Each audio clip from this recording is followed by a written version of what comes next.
और स्मरण रहे, सरल मृत्यु नहीं देनी है उसे, मृत्यु आने की पीड़ा का आभास कराना है। और जब तक वो भूमि पर रेंगता हुआ दया की भीख ना मांगे, मृत्यु नहीं आनी चाहिए उसे। वो मृत्यु मांगेगा और मैं हर पल उसे मृत्यु और जीवन के बीच में झुलाऊंगा, झुलाऊंगा मैं उसे। असंभव युवराज, जब तक युद्ध भूमि में पांडव उपस्थित हैं तब तक अभिमन्यु तक पहुंचना असंभव होगा। वैसे भी उन्हें ज्ञात होगा कि आज आपके साथ जो हुआ उसका प्रतिशोध आप अवश्य लेंगे। इसी कारण अभिमन्यु तक पहुंचना इतना सरल नहीं होगा।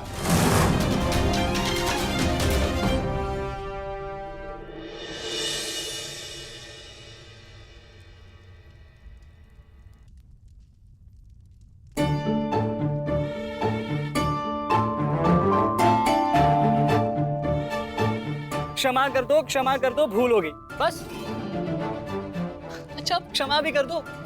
जिसने युवराज दुर्योधन का मस्तक झुका दिया वो आज तुम्हारे समक्ष सर झुकाए मना रहा है तुम्हें। देखो, किसी ने मुझे इस प्रकार सर झुकाए देख लिया ना तो मेरा बहुत उपहास उड़ाया जाएगा। पहले वचन दीजिए कि भविष्य में आप इस तरह मेरा उपहास नहीं बनाएंगे।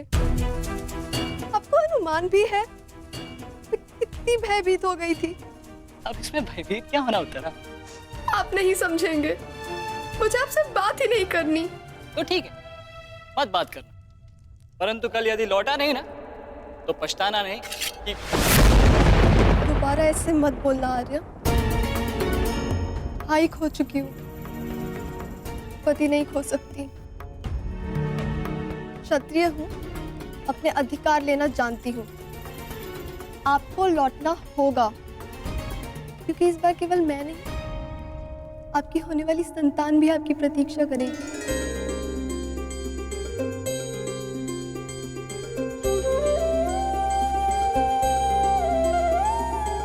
सत्य उत्तरा?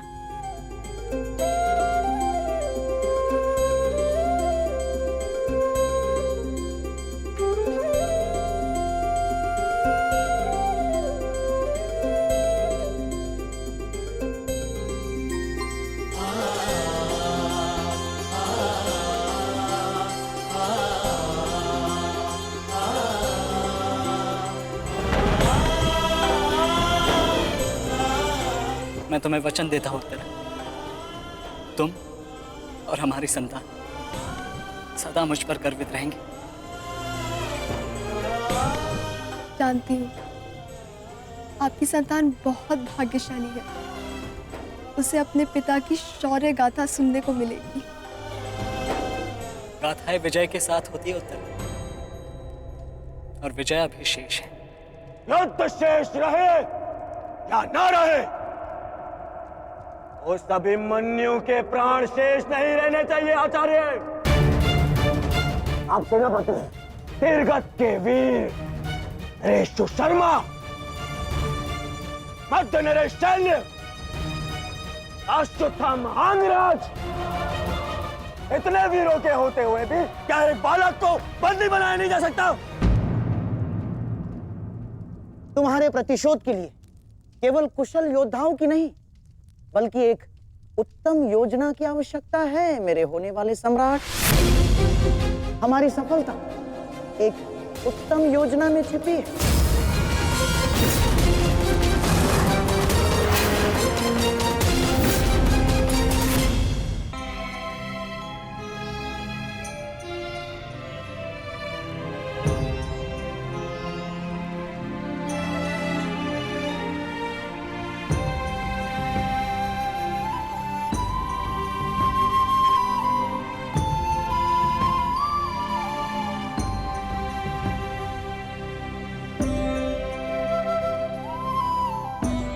क्या है जो आप चाहकर भी मुझसे नहीं कह पा रहे हैं सखा? ये रात का अंधकार भी आपके मुख पर आए हुए भाव मुझसे नहीं छुपा सकता। रात्रि के बाद दिन आता है सखी, उसी प्रकार जीवन के पश्चात मृत्यु आती है। सुख के बाद दुख आता है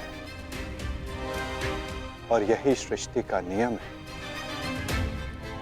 हमें अपने जीवन में सबके लिए तत्पर रहना चाहिए सखी।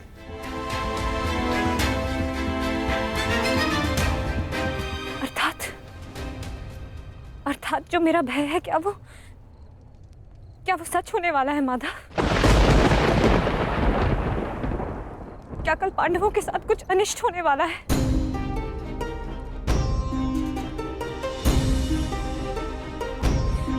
आप तो सब जानते हैं ना सखा। बताइए मुझे, बताइए मुझे।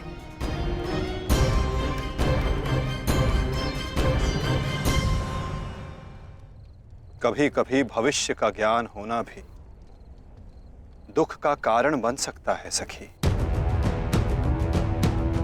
यदि समय के अनुसार मनुष्य को सत्य का ज्ञान हो तो वो स्वयं को संभाल सकता है। और आज तुम्हारी प्रसन्नता का दिन है सखी।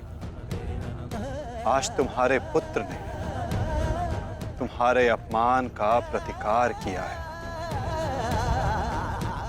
जाओ सखी, जाकर सो जाओ। चूंकि जीवन की हर रात्रि सदैव सोने के लिए नहीं होती।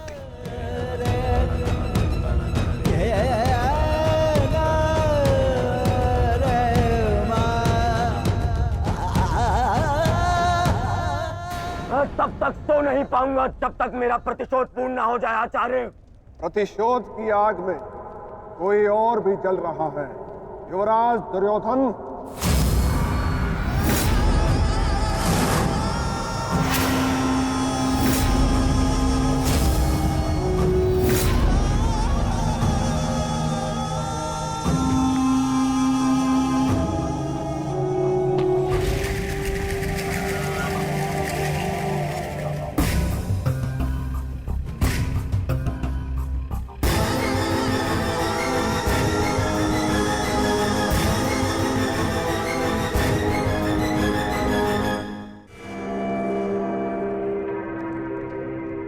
माता श्री सिंधु नरेश जयद्रथ। भूल को क्षमा किया जा सकता है, अपराध को नहीं। इस सम्मान के पश्चात विचलित बचा तो ऐसा भयंकर प्रतिशोध होगा कि तुम पांचों की आत्मा कांप उठेगी। प्रतिशोध दूंगा।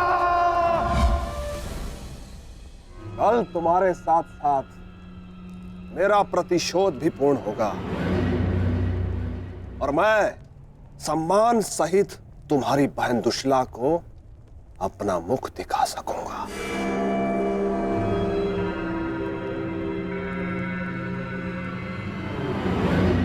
इतने समय आप कहाँ थे सिंधु नरेश?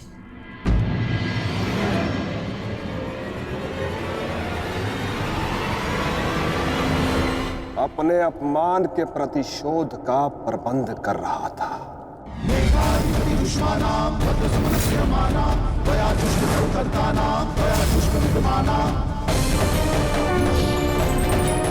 पुत्र जयद्रथ, मैं तुम्हारी तपस्या से प्रसन्न हूं। मांगो, क्या वर मांगते हो? महादेव, मुझे अपने प्रतिशोध का अवसर चाहिए। शपथ ली है मैंने, जब तक पांडवों के अपमान का प्रतिशोध नहीं लूंगा तब तक मुकुट धारण नहीं करूंगा। और वो दिन कल आएगा, कल आएगा वो दिन जब मैं पांडवों को ऐसी पीड़ा दूंगा कि वो जीवन भर नहीं भुला सकेंगे। महादेव का आशीर्वाद है मेरे साथ और मैं तुम्हारे साथ युवराज। तुम्हारी योजना और मेरा प्रतिशोध दोनों कल सफल होंगे।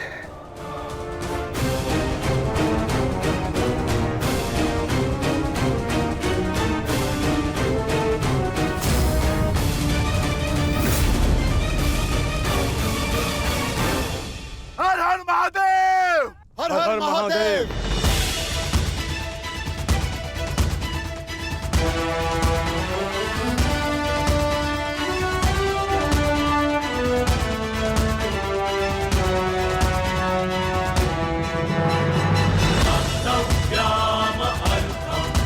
सर्वोत्तम वनपुत्र, संसार के सभी योद्धाओं में तुम्हें सबसे अधिक कीर्ति प्राप्त हो।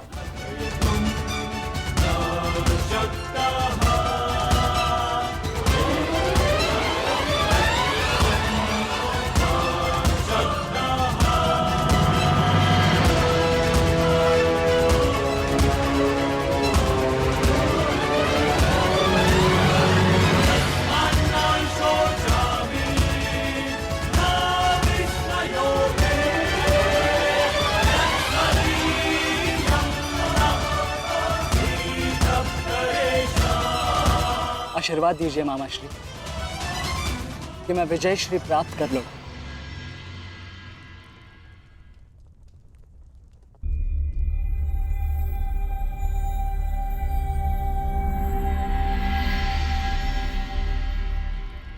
विजय तो कायरों को भी प्राप्त होती है पुत्र,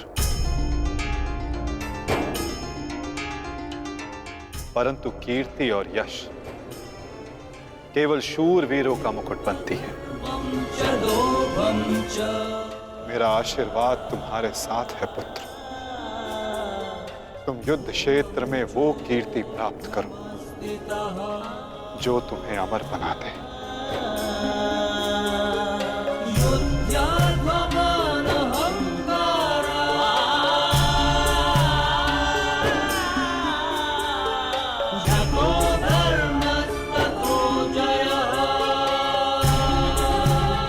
मामा श्री कि मैं विजय श्री प्राप्त कर लौटूं।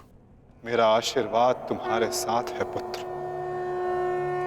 तुम युद्ध क्षेत्र में वो कीर्ति प्राप्त करो जो तुम्हें अमर बना दे।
क्या हुआ अंगराज?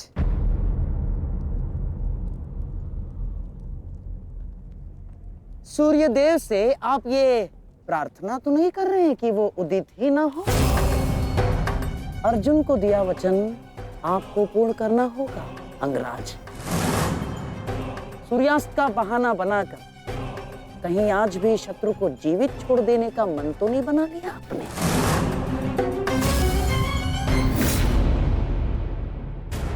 कभी कभी मौन रहने से प्राण बच जाते हैं। अब एक और शब्द अपने मुख से निकाला तो युद्ध आरंभ होने से पूर्व ही सबसे पहले मैं अपने पक्ष के किसी योद्धा का वध कर दूंगा। अंगराज, अंगराज, अंगराज, आप क्रोधित क्यों हो रहे हैं? मेरे कहने का तात्पर्य केवल यह है कि आपके पुत्र वृषसेन की मृत्यु तो स्मरण है ना आपको? वृषसेन के हत्यारे अर्जुन का पुत्र ही आज आपका लक्ष्य होना चाहिए। बस मैं यही कहना चाह रहा था। कर्ण को स्मरण है मामा श्री।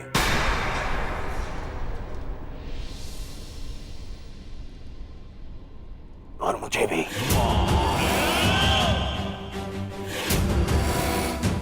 आज हम वृषसेन की मृत्यु और मेरे अपमान का प्रतिकार दोनों लेंगे।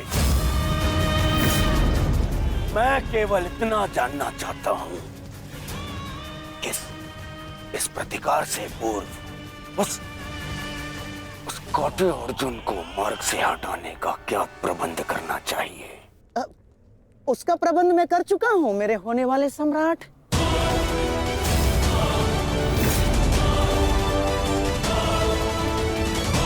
महाराज, त्रिगत नरेश सुशर्मा अवसर का लाभ उठाने के लिए एक विशाल सेना के साथ विराट पर आक्रमण करने जा रहे हैं।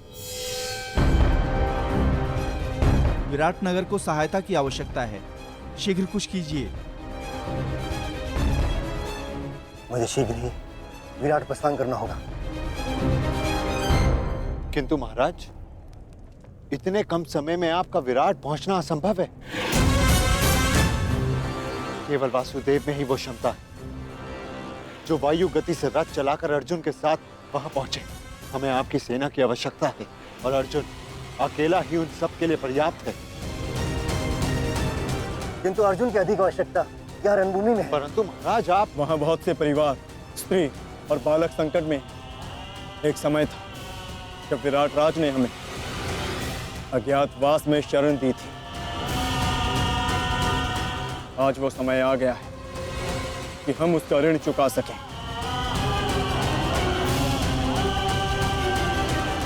और फिर अभिमन्यु भी तो यहाँ है।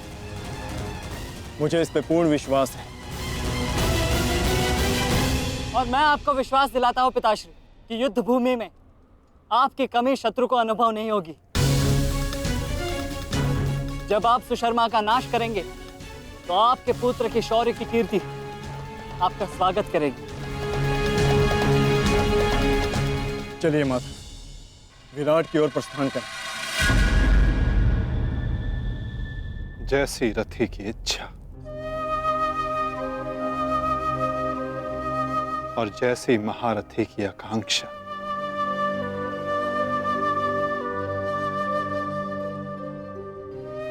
आओ पार्थ।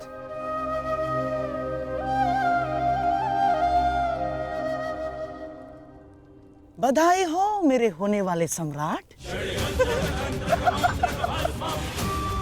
अर्जुन रणभूमि छोड़कर विराट के लिए प्रस्थान कर चुका है।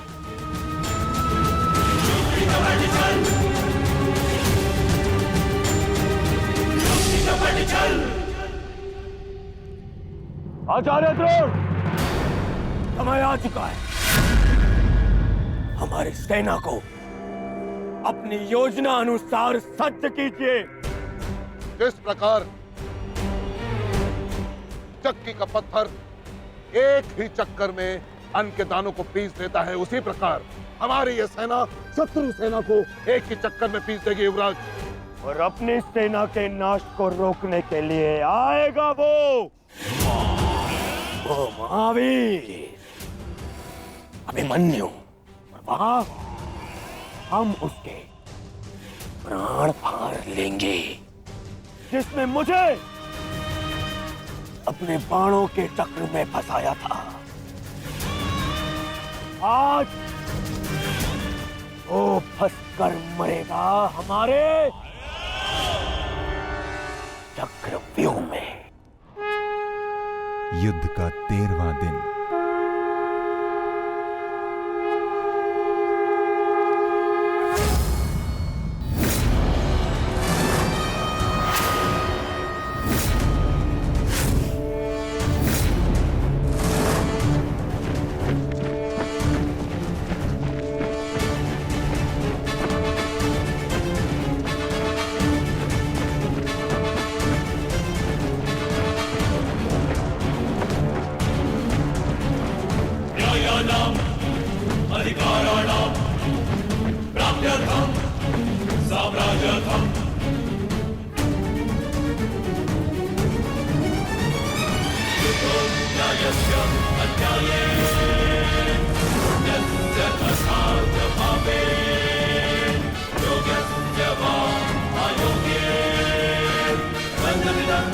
चक्रव्यूह।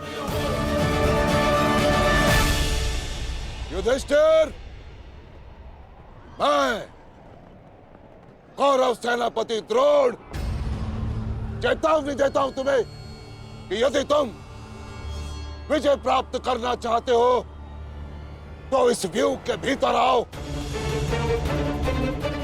और यदि तुम इस व्यूह को तोड़ने में सक्षम रहे तो हम अपनी पराजय स्वीकार कर लेंगे,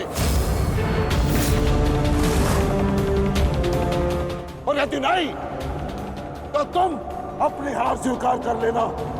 सुना तुमने?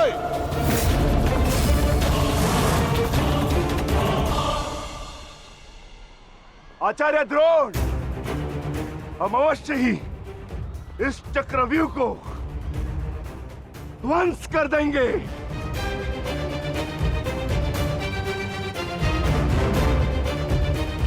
यह संभव है।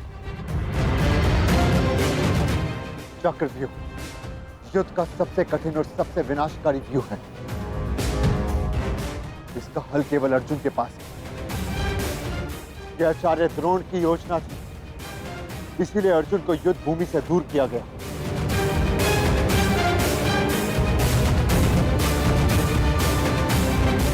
कोई तो मार्ग होगा। मार्ग है।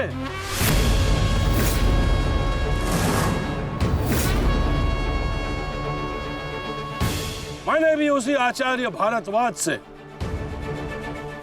चक्रव्यूह भेदन सीखा है,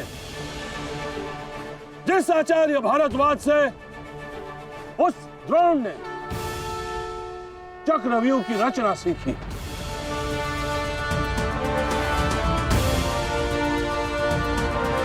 इस चक्रव्यूह का भेदन मैं करूंगा।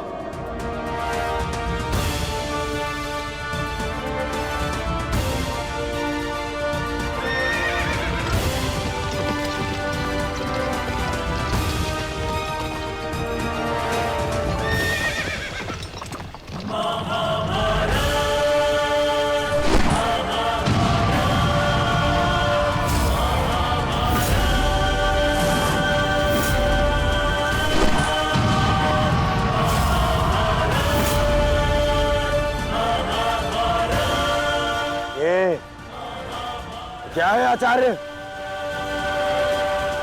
पांचाल नरेश द्रुपद तो इस व्यूह को तिनके की तरह तोड़ते हुए आगे बढ़ रहे हैं।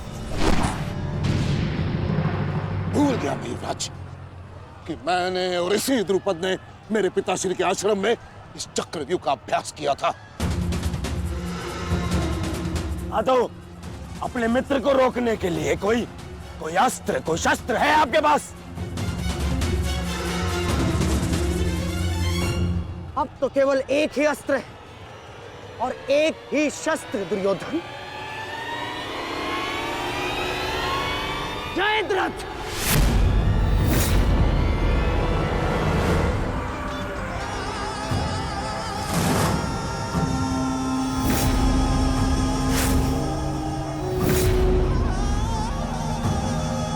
जयद्रथ, कदाचित द्रौपदी के पतियों द्वारा किया गया अपमान भूल गए हो तुम, इसीलिए द्रौपदी के पिता के समक्ष उपस्थित हुए हो। आज द्रौपदी के पति हो या उसके पुत्र, कोई मुझे नहीं रोक सकता।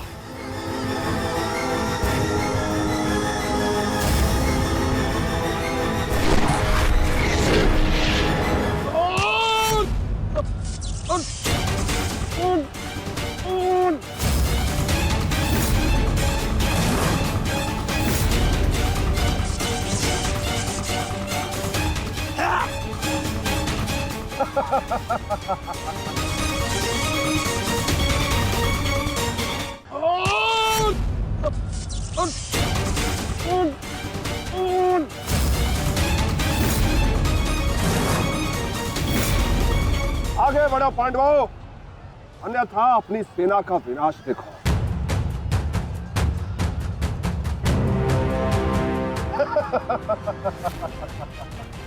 ज्येष्ठ पिताश्री, मुझे आज्ञा दीजिए। मुझे चक्रव्यूह के भीतर प्रवेश करने का मार्ग ज्ञात। मैंने पिताश्री से सुना था कि ये मैं कर सकता हूं। नहीं अभिमन्यु, मैं तुम्हें इसकी अनुमति नहीं दे सकता। धर्मराज ठीक कह रहे हैं। आचार्य ने कुछ सोच समझकर ही इस व्यूह की रचना की है।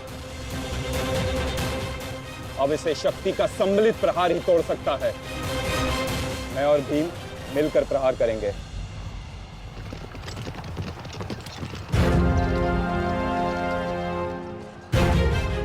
देखिए ने मामा श्री, कृष्ण और भीम स्वयं आक्रमण कर रहे हैं।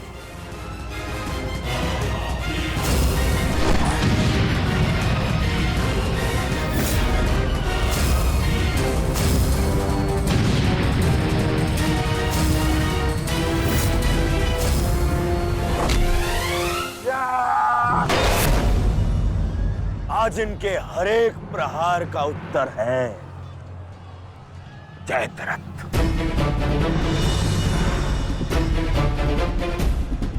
चक्रव्यूह में प्रवेश करने से पूर्व मुझसे नहीं मिलोगे मित्र? स्मरण है ना 5 चोटियां? आज उसी के प्रतिकार का दिन है। प्रभु, मैं चाहता हूं कि युद्ध भूमि में किसी एक दिन सभी पांडवों पर विजय पा सकूं। सब पांडवों पर विजयी होने का आशीष नहीं दे सकता जयद्रथ, क्योंकि अर्जुन को मैंने पशुपतास्त्र दिया। मेरा ही वरदान मेरी ही शक्ति को छीन नहीं कर सकता। इसलिए केवल अर्जुन को छोड़ जिस दिन तुम चाहोगे, हे संसार के समस्त योद्धाओं के समक्ष तुम अपराजय रहो। आगे बढ़ो भीम, आज मेरी गदा का स्वाद भी चक्कर देखो।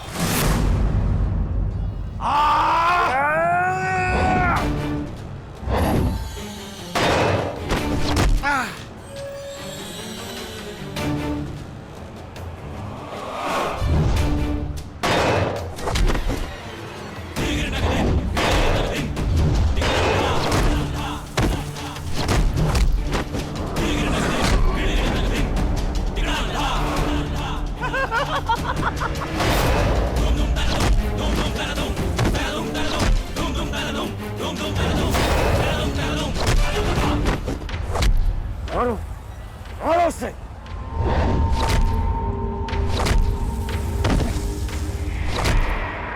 ताजश्री, आप ऐसा कैसे होने दे सकते हैं? ताजश्री, भीम और मामा दृश्यद्युम्न में शक्ति है, परंतु चक्रव्यूह को शक्ति से नहीं, युक्ति से तोड़ा जा सकता है। मुझे आज्ञा दीजिए।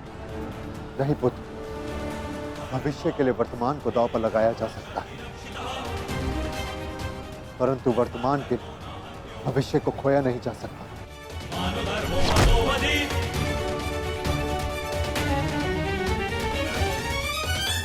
श्री भीम और मामा दृश्यद्युम्न में शक्ति है, परंतु चक्रव्यूह को शक्ति से नहीं, युक्ति से तोड़ा जा सकता है।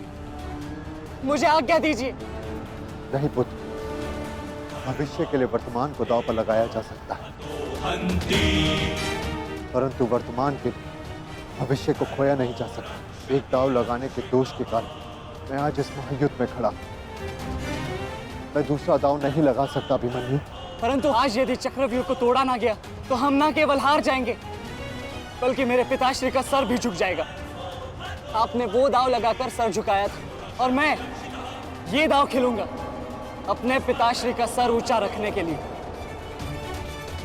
मैंने उन्हें वचन दिया था कि युद्ध भूमि में शत्रु को उनकी कमी अनुभव नहीं होगी, और मुझे शत्रुओं को वीर अर्जुन के रक्त का तेज दिखाना। इसीलिए आज्ञा दीजिए ताजश्री, और फिर मैं अकेला कहा हूं। चक्रव्यूह में मेरे प्रवेश करते ही आप भी मेरे पीछे पीछे अंदर आ जाइए। मैं मार्ग बनाऊंगा और आप चक्रव्यूह को ध्वंस कीजिएगा। सोचिए मत समय नहीं है ताजश्री, आशीर्वाद दीजिए।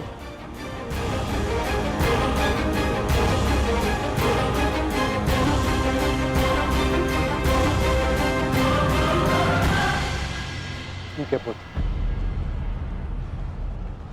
किंतु सतर्क रहना, हम तुम्हारे पीछे ही रहेंगे। आगे बढ़ो।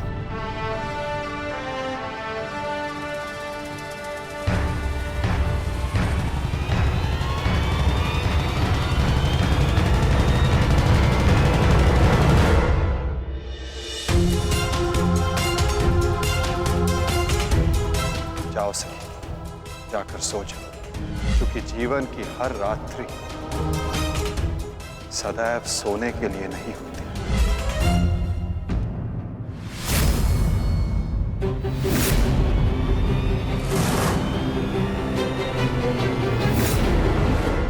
मेरी सुरक्षा के लिए माता यज्ञसेनी का आशीर्वाद है मेरे साथ, और जब तक ये मेरे साथ है मुझे कुछ नहीं हो सकता।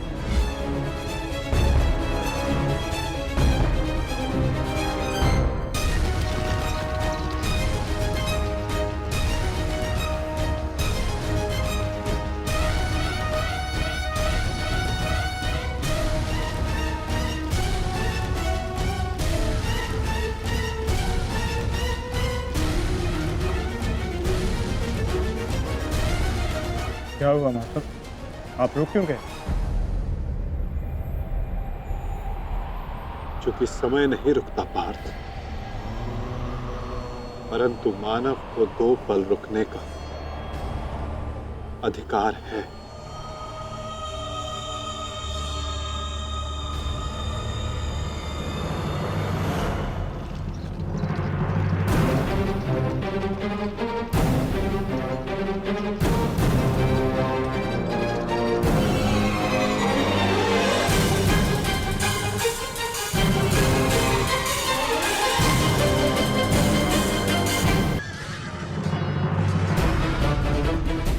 सारथी, आगे बढ़ो।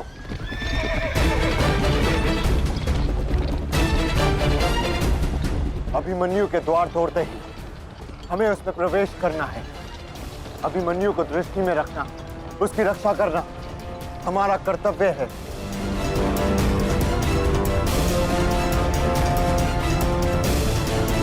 आ बालक, आ आरतियों,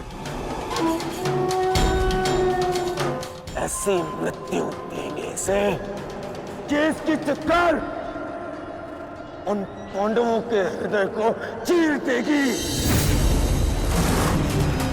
और स्मरण रहे, सरल मृत्यु नहीं देनी है इस अभिमन्यु को।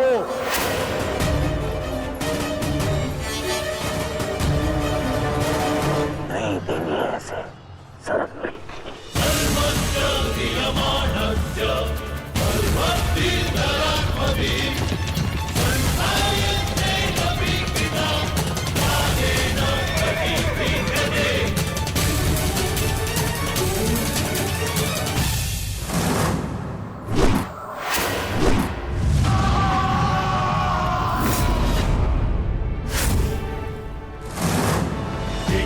ताजश्री, मुझे मार्ग मिल गया है।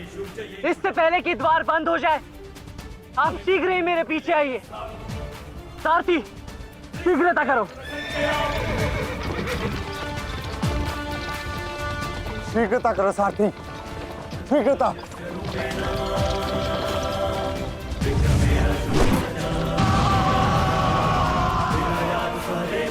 उत्तम अभिमन्यु, उत्तम।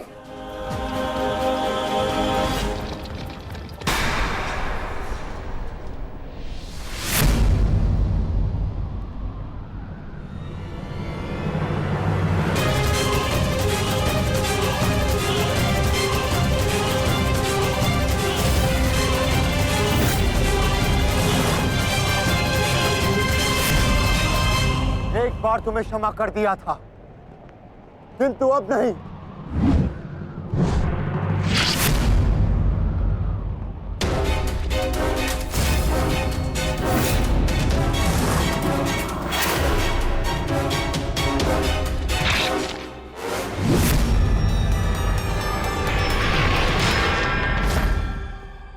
एक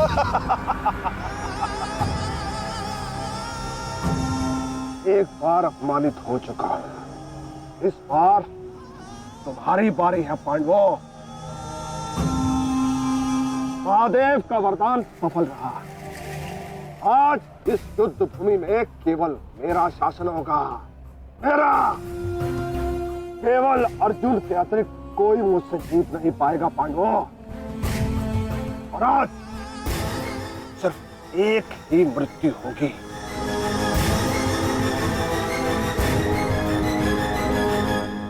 अभिमन्यु की।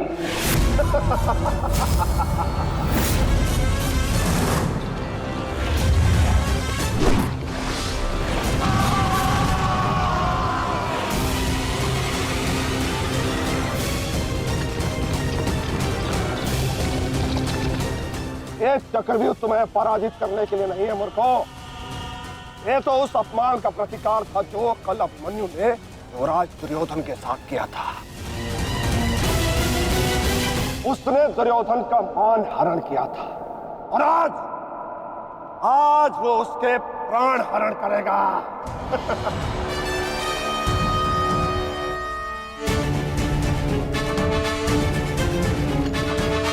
अभिमन्यु लौट आओ, ये षड्यंत्र है। न्यायानाम अधिकाराणाम राम्यर्थम साम्राज्यर्थम। न्यायानाम अधिकाराणाम राम्यर्थम साम्राज्यर्थम। व्यू के भीतर प्रवेश करना जितना चुनौतीपूर्ण है, उतना ही चुनौतीपूर्ण उससे बाहर निकलना भी है। और यदि बाहर निकलने का मार्ग मनुष्य को नहीं पता, तो उस मनुष्य का अंत निश्चित है।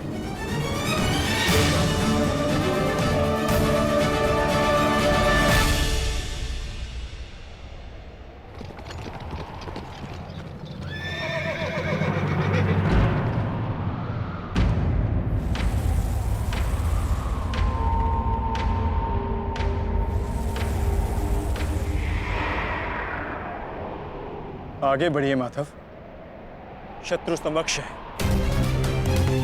आपात, ठीक कहा तुमने। एक योद्धा के लिए आगे बढ़ने के अतिरिक्त और कोई मार्ग नहीं।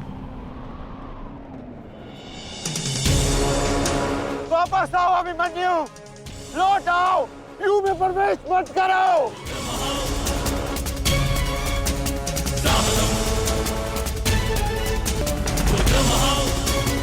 मेरे लिए अब लौटना संभव नहीं था श्री।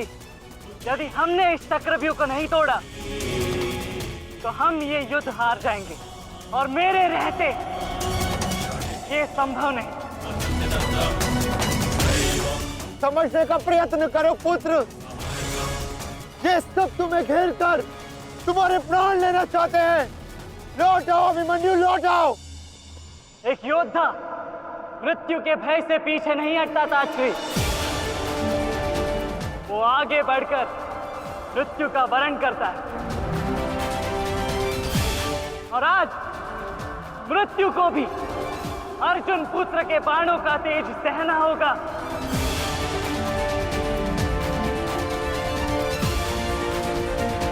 मैं इस चक्रव्यूह में आया हूं ताकि पांडवों का सर गर्व से उठा रहे।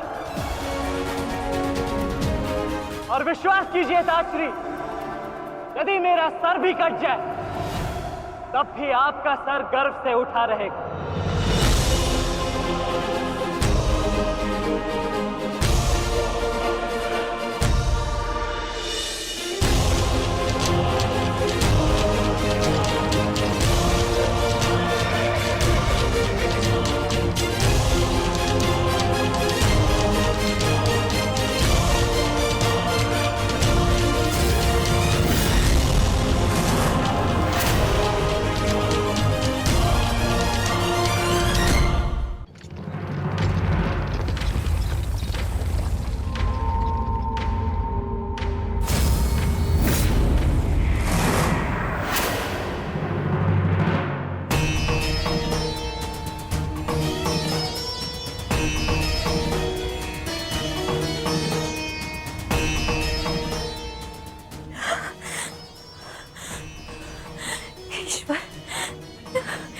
ईश्वर मेरे पुत्र की रक्षा करना। आओ आओ अर्जुन पुत्र आओ,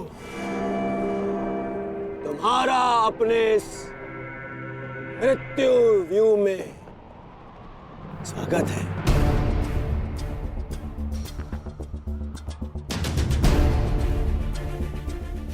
एक वीर योद्धा से सुना था मैं, हे मृत्यु तैयार यदि तू आने को, प्रसन्न मुखा द्वार खुला है तेरा स्वागत, प्रसन्न मुखा।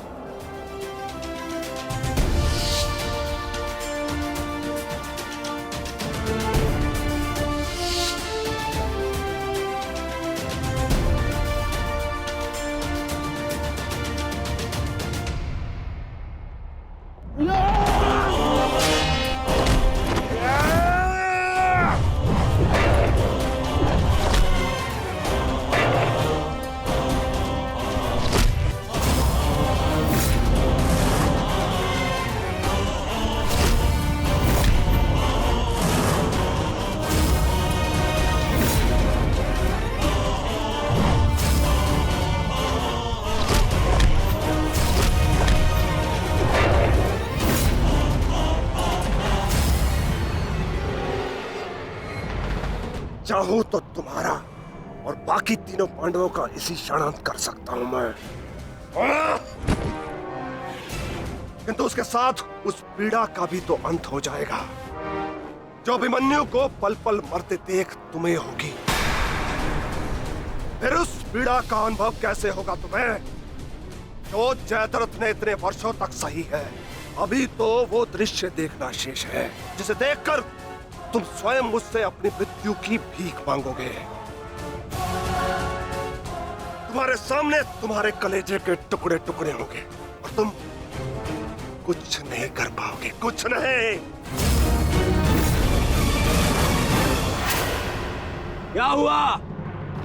इतने महारथी को देख के भयभीत हो गए? क्यों?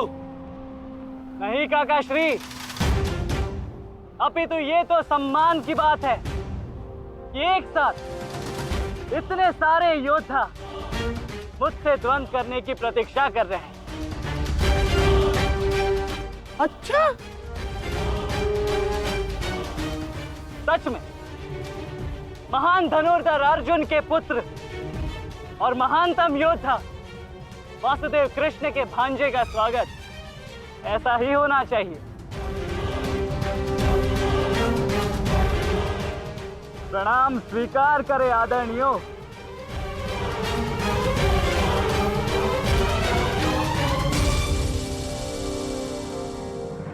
अपनी सीमा में रहो बालक, जितना कम अपमान करोगे उतनी ही कम पीड़ादायक मृत्यु मिलेगी तुम्हें।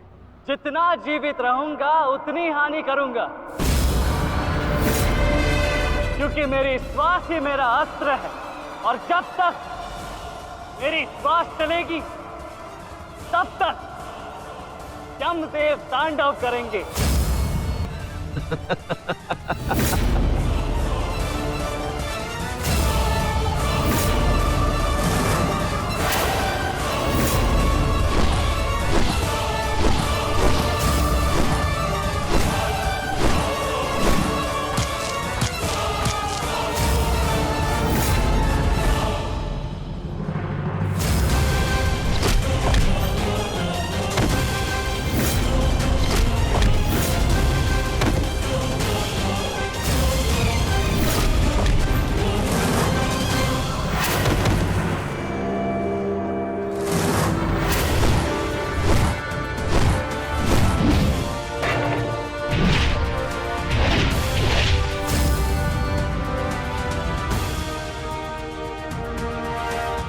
कुछ स्मरण हुआ काका श्री? कहा था ना मैंने कि जब जब आपसे द्वंद्व करूंगा तब तब आपके वस्त्र हरण करूंगा और तब तब आपके मुख पर इस लज्जा को देख अपने मन में जल रही प्रतिशोध की ज्वाला को शीतलता प्रदान करूंगा। बहुत हो गया मेरा अपमान, अब और नहीं। महारथियों, आक्रमण करो इस बालक पर।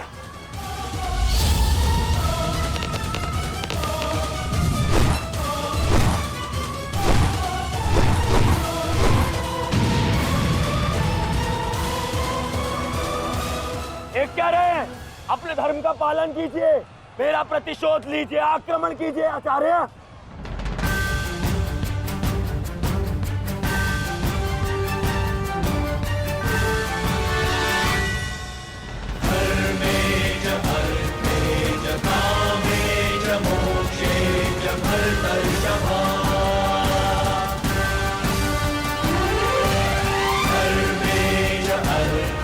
नहीं आचार्य द्रोण, ऐसा अनर्थ मत कीजिए। ऐसे अधर्म में आप कैसे सम्मिलित हो सकते हो? आचार्य, वो बालक है। रुक जाइए आचार्य, रुक जाइए।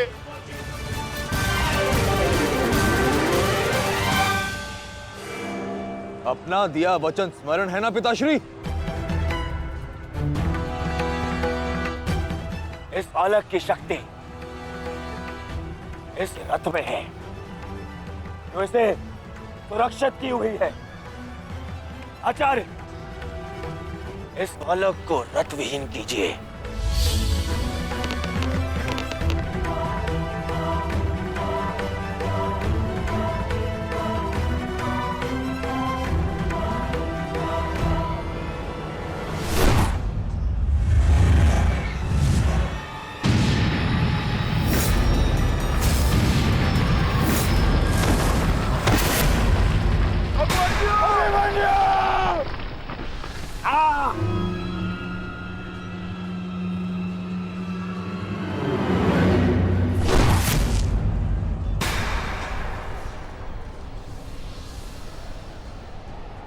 माधव,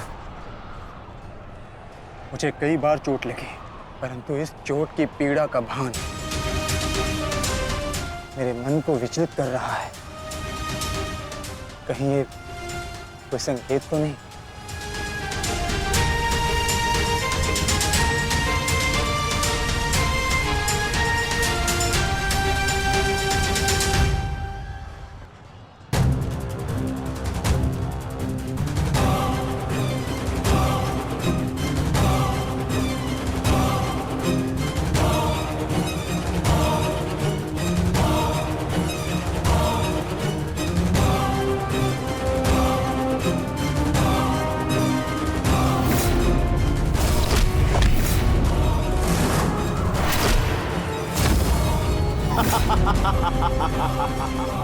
दुर्योधन, केवल आचार्य द्रोण को अपना वचन ज्ञात कराने से क्या होगा?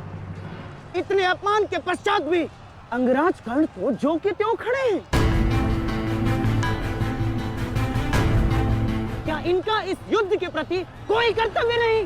मैं केवल नियम का पालन कर रहा हूं गांधार नरेश। नियम और नीति कहती है कि एक योद्धा के साथ केवल एक ही योद्धा युद्ध कर सकता है, और तुरंत के लिए अभिमन्यु युद्ध के लिए किसको चुनेगा वो उसका अधिकार है। नहीं मित्र, ये विकल्प लेने का समय नहीं है। अंत करो इसका। नहीं मित्र, हमें ये युद्ध जीतने के लिए अनीति का सहारा लेने की आवश्यकता नहीं है। नीति सिखाते सिखाते प्रपितामह शरशैया पर चले गए। यदि इन्हें नीति का ज्ञान होता तो आज ये युद्ध संभव ही ना होता। अभिमन्यु, तुम्हें विकल्प चुनना होगा।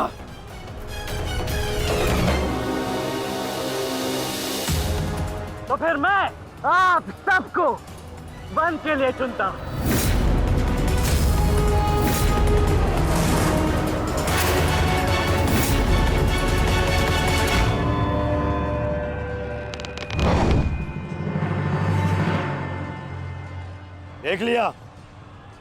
देख लिया, इसने अपना विकल्प चुन लिया।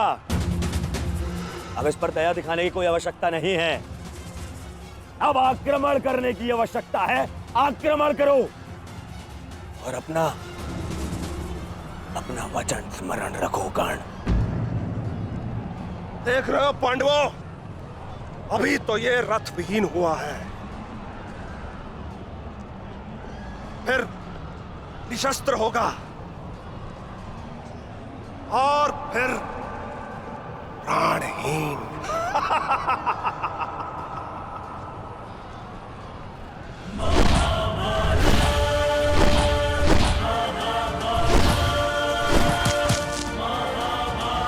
ये क्या कर रहे हो?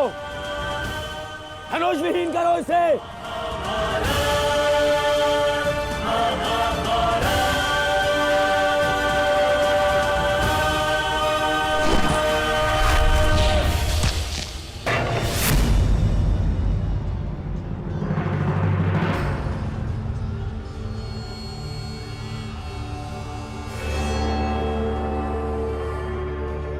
ठहरो मत, स्मरण रहे, इससे इतनी सरल मृत्यु नहीं देनी है। सूर्यास्त होने तक इसकी श्वास इससे अलग नहीं होनी चाहिए। अबे इसे बहुत पीड़ा सहनी शेष है। मित्र, ये एक योद्धा है, इसे योद्धा की मृत्यु दो। अरे योद्धा नहीं है ये, उन भगोड़े पांडवों का मेला रक्त है। इसे बहना होगा। मित्र जागो, जागो मित्र, और प्रहार करो।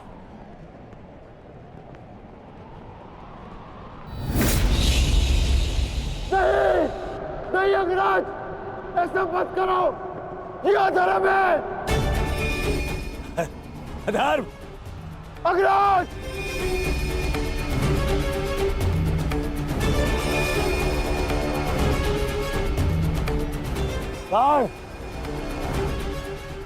स्मरण करो, स्मरण करो कैसे इन पांडवों ने तुम्हारे पुत्र को मारा था। दया तो इन्होंने भी नहीं दिखाई थी उस पर। उसकी पीड़ा का मान है मुझे। और प्रहार करो, प्रहार करो उस पर।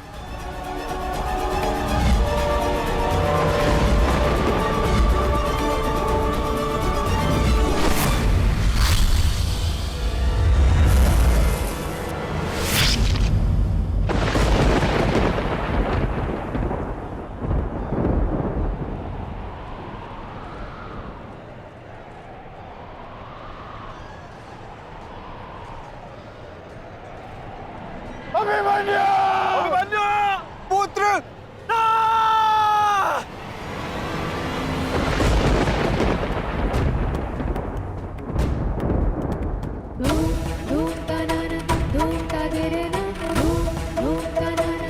क्या हुआ माताश्री? उतरा बस ऐसे ही। एक बात कहूँ माताश्री, आज मन कुछ विचलित सा हो रहा है। आज से पहले ऐसा कभी नहीं हुआ। अरे तो रोज ही युद्ध पे जाते हैं, परंतु आज कुछ विचित्र सा अनुभव हो रहा है। चिंता करने की कोई आवश्यकता नहीं है उत्तरा। मेरा पुत्र महावीर है और फिर उसे सभी पांडव, पिताश्री, ज्येष्ठ, उनकी सुरक्षा भी तो प्राप्त है। मुझे पूर्ण विश्वास है अभिमन्यु विजयी होकर लौटेगा और तुम उसका तिलक करोगी। हे सूर्यदेव, आज तनिक शीघ्र अस्त हो जाओ। मेरा पुत्र बिना सुरक्षा कवच के युद्ध में गया है।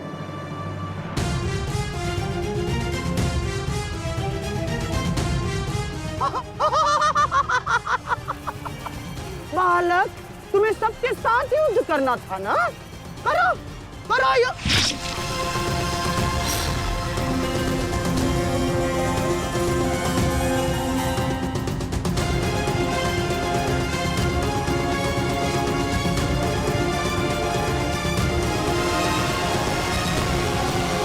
थक गए योद्धा? मेरी चुनौती अभी समाप्त नहीं हुई।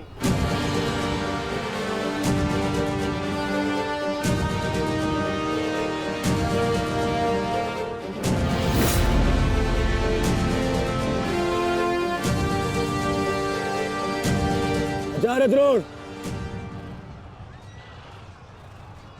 देख क्या रहे? प्रहार कीजिए इस पर।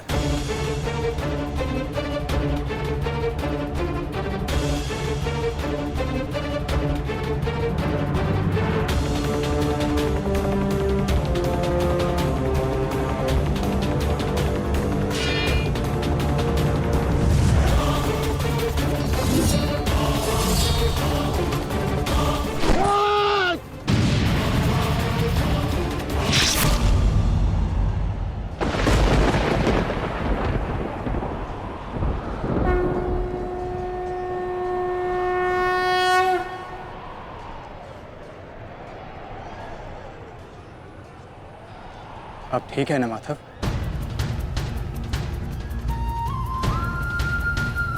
आपको कोई क्षति तो नहीं पहुंची? युद्ध में तो क्षति पहुंचती ही है पार्थ, किंतु इस पीड़ा को सहना एक योद्धा का कर्म और धर्म होता है। समय की मार को तो स्वयं ईश्वर भी नहीं टाल सकते। त्रिगर्ता सेना का नाश करो पार्थ।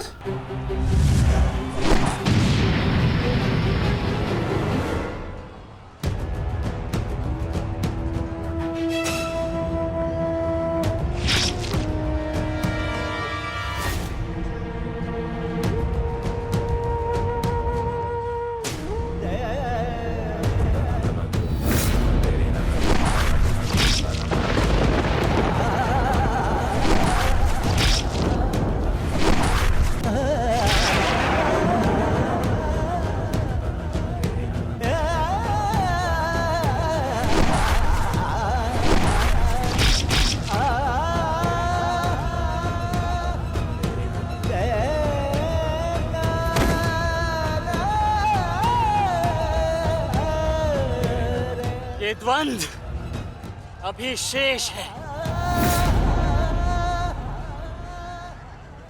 मैं महारथी अर्जुन का पुत्र हूं, महारथी भीष्म का प्रपुत्र, वासुदेव कृष्ण का भांजा।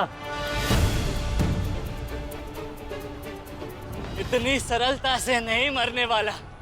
अरे ये द्वंद्व अभी शेष है।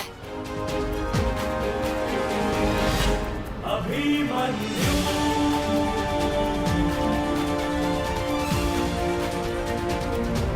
अभिमन्यु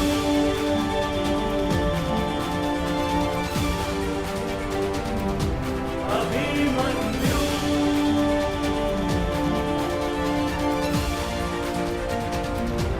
अभिमन्यु